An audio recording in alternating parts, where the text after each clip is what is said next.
ఆనించరా స్తంభం కానించు వస్తుందిలే. ఏమన్నా అర్జెంట్ ఏమన్నా డబ్బా చెప్పు. అర్జెంట్ ఏం లేదు. మళ్ళా రేపు అసలు ఇప్పటికి రాలేదు. ఇప్పటికి ఎప్పుడో వచ్చింది రేరు. నువ్వా ఎందుకు రా? అందుకే నాకు కొంచెం కొత్తగా. అవునా? మరి నీ ఒకరోజు పోయేద్దాం నేనైతే. ఇప్పుడు ఏమన్నా పని ఉందంటే చెప్పు, పోదాం. బండి మీద ఎక్కి నిలబడుతుంది. ఎందుకు నిలబడుతుంది? ఈ చెట్లు పడుతుంది. ఎండేంద్ర అట్లా లైటింగ్ పడుతుంది.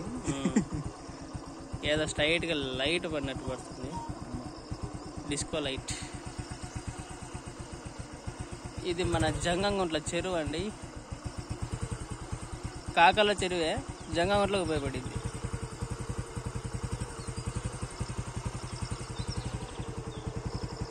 అన్ని రకాలుగా ఉపయోగపడింది. ఇటు పోనీ లేరా? ఇటు పోదునా సరదాకా? అవునా? అయితే పోరు, ఇటనే బా. అదే ఈసారి పని లేనప్పుడు వద్దాం లేరా?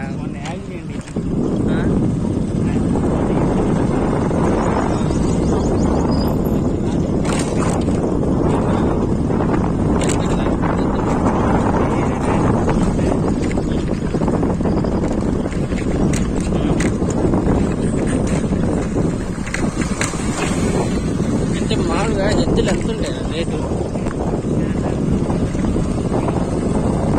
అంటే కాదు, ఒక్కోటి కలిపా, రెండు కలిపా, జత కలిపా.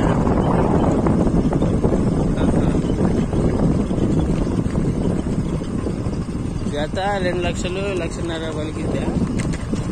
1,50,000 పైనే ఉంటాయా జత?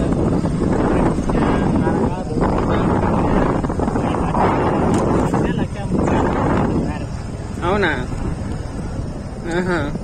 మరి మా మామ, మా పోతురాష్ట్రంలో మా మామ ఉంటారా, అదే అప్పు చేశాడు కదా ఆయన. 1,50,000 వస్తే ఇయ్యలేదంట ఆయన. 1,80,000 బేరం, 1,80,000కి ఏమని. అంటే ఇస్తుని బట్టి ఉంటుంది అన్నమాట.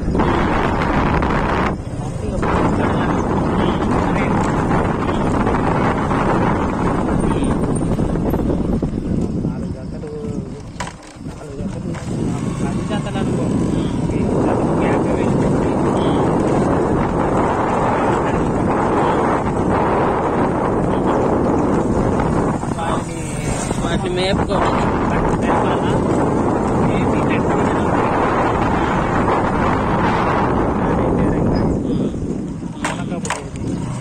కానీ ఇప్పుడు చాలా తక్కువ కదా రైతులు ఉపయోగించడం. ఉపయోగించడం తక్కువ ఏం కాదు. ఉందా? అంతకుముందు అప్పటి మాదిరి లేదు. పత్తిలో మిరపలో పత్తిలో కావతోడ ఒకరు పని తక్కువైంది అంతేగాని ఇంతకు ముందులాగా అవన్నీ వర్క్ చేయాలంటే ఖచ్చితంగా మిరపలో కానీ పత్తిలో కానీ ఏ పైరు మధ్యలో అయినా చైతన్యం ఎందుకు కంపల్సరీ కావాలని ఈ ట్రాక్టర్లు చేయలేదు. మిరప పత్తికి ఖచ్చితంగా ఎద్దులే ఉండాలి. మిరప పత్తి ఖచ్చితంగా ఎద్దులే ఉండాలి. మిరప పత్తికి నన్నానికి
ఎకరా పెట్టుకోవాలి.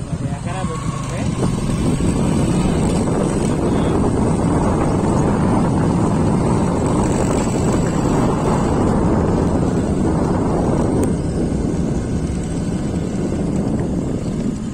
ఆటోమేటిక్గా యాక్టివేట్ అయిపోతుంది అనుకుంటారు ఇది.